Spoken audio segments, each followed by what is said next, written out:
minced meat. And as always, we're going to keep it affordable while using local, seasonal ingredients.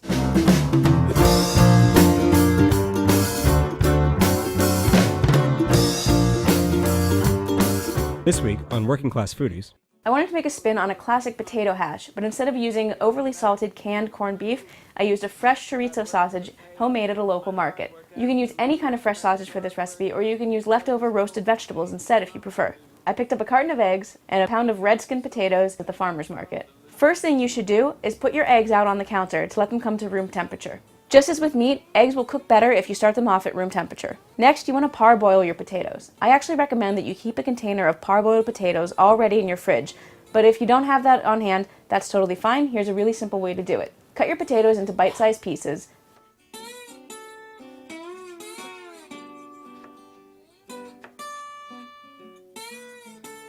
And put them in the pan that you're going to eventually cook everything else in. Cover the potatoes with water and add salt. I used a non-stick pan for this because I wanted the potatoes to brown on the bottom without sticking to the pan and tearing. Bring this to a boil and boil the potatoes for about 10 minutes or until they're just fork tender. You don't want them to be soft and you don't want them to fall apart when you put the fork in. You want them to just let the fork go into the flesh. Drain your potatoes and set them aside. Heat a little bit of olive oil in your pan and take your sausage out of its casing. Crumble the sausage into the pan and stir it around just until it starts to cook. Then mince a clove or two of garlic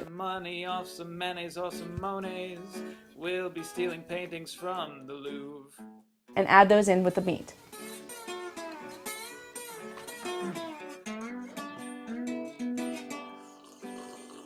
If you're using leftover vegetables, go ahead and heat those up. When your meat is cooked or your leftover vegetables are warmed through, add your potatoes back in.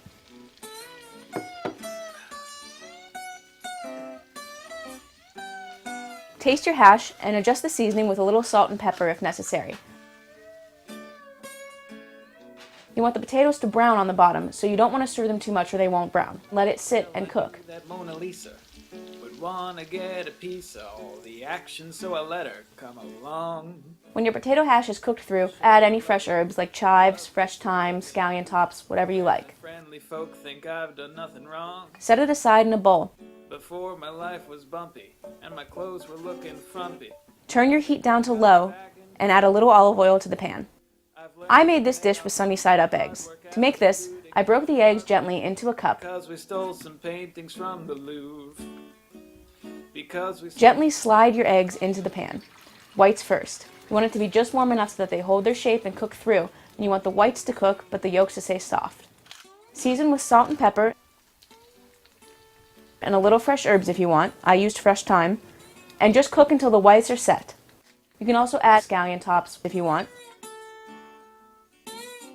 Slide the eggs back out of the pan and serve on top of your potato hash with a nice piece of toast on the side.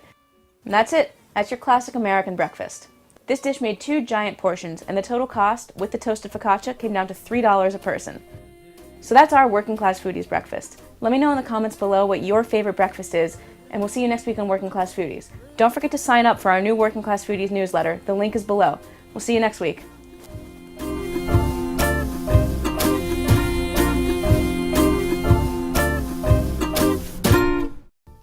Check out some of our other episodes to find recipes that would go great with this dish by clicking any of these boxes around my face.